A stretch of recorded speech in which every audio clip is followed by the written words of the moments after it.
Okay, everyone. I was just about to go to bed, and as you can see, this is a bed. I checked on YouTube, and CDK007 put up this video about how to fix Washington, and he gave everyone this challenge about what would my ideas be, or your ideas. Well, the first thing you gotta understand is the people in power now are in power in the current system. They make reform almost impossible.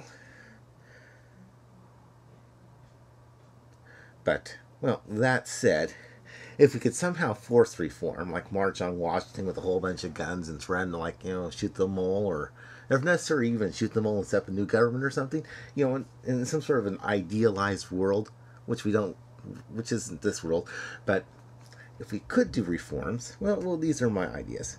One of his ideas was, get rid of the electoral college, which is a good idea.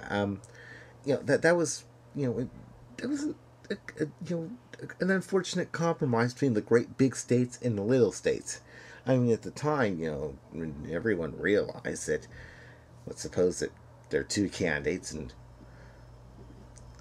one's losing, but only by a little. And there's one moderately sized state where things are very close. Well, I suppose you just paid a few thousand people to vote in that state for you, or you destroyed a few ballots there, a few ballot boxes, and it floating in the bay or something. Voila. Flip the entire state, and by changing a few thousand votes in one state, one has the equivalent of changing millions of votes. I mean, well, that's basically what happened in year 2000. Fact is, the Electoral College, makes it really easy to fix elections, and it's well, I suppose it was a necessary compromise, to get this, country off the ground. But then again, what did it say? It said, the original Constitution, another necessary compromise, in order to get the slave states to join the Union was it, Negro slaves are worth, 3/5 of a person? I think we can agree that was wrong. But, getting rid of the Electoral College would be a good thing.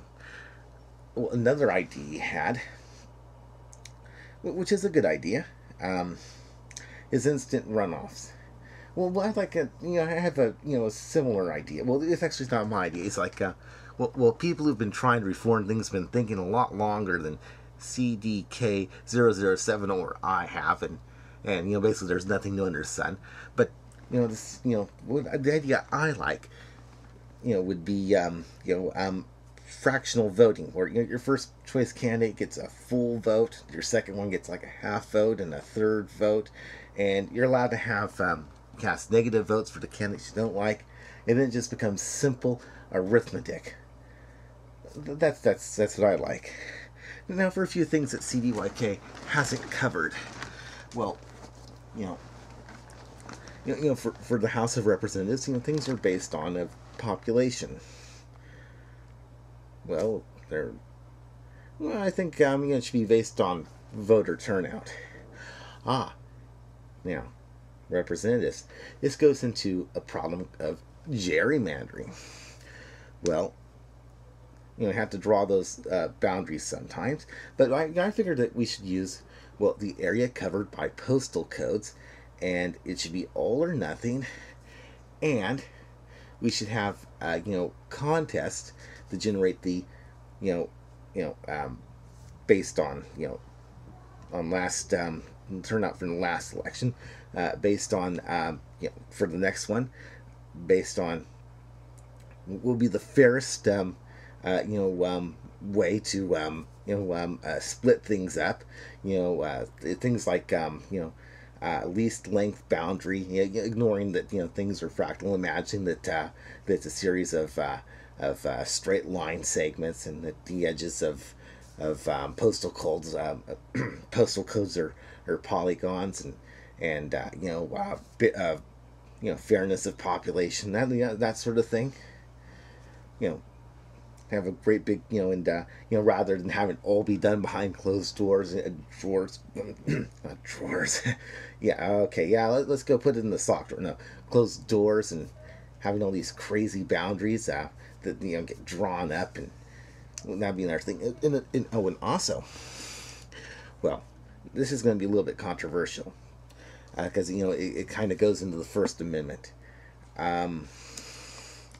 Well, we all agree that free speech is very important, but there's some things that trump it. Like you can't go into a crowded movie theater and yell fire, fire, fire just for the fun of it because you end up hurting people. Well,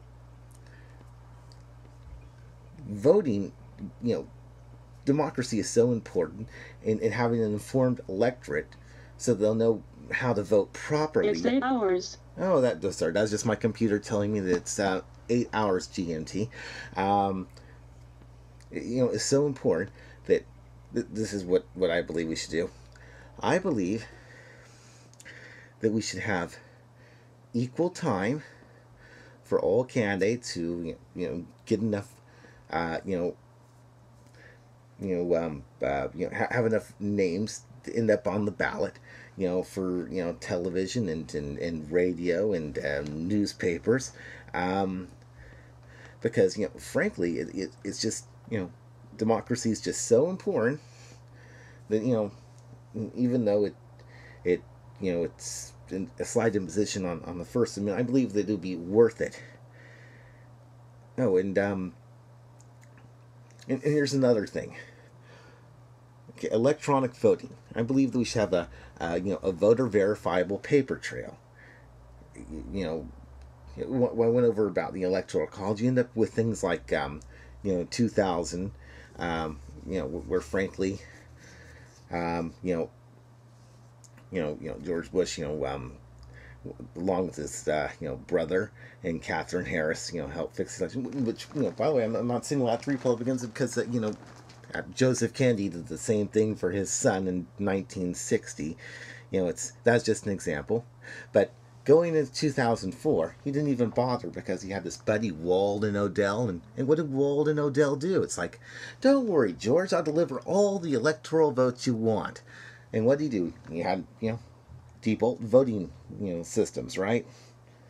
That's what he did. Default. Fix the election. Easy as pie. It's like, well, why bother using the electoral college as a wedge to help flip the election, slight mechanical advantage. He just plain brute forced it. You look at the exit polls and you realize that well, really Kerry won. Not that Kerry was all that great. It's more like, well, that uneducated monkey was really bad. He makes a perfect figurehead. Instant name recognition and not all that bright. That's why Karl Rove and Cheney chose him. Perfect figurehead. Not the first American figurehead, not the last. And, well, I'm not pointing, not pointing fingers at those Republicans because we had, Democratic figureheads too. But anyway, let's not get into this, him being a, not so smart figurehead with low intelligence, but with instant name recognition. We're trying to move on, right? The bigger and better things. So, that means something, voter verifiable paper. That'd be good.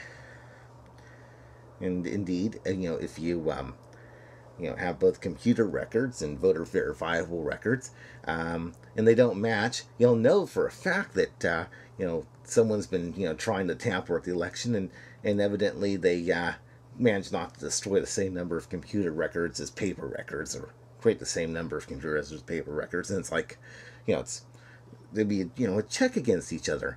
And if worst comes to worst, since it's a lot harder to print a dozen million ballots without anyone noticing than it is for Walden Odell to go on his laptop and simply shift a dozen million votes, I say go with the paper. Okay, well, those are a few of my ideas. I could probably think of more, but I'm kind of tired. Like I said, I was going to go to bed and went on YouTube.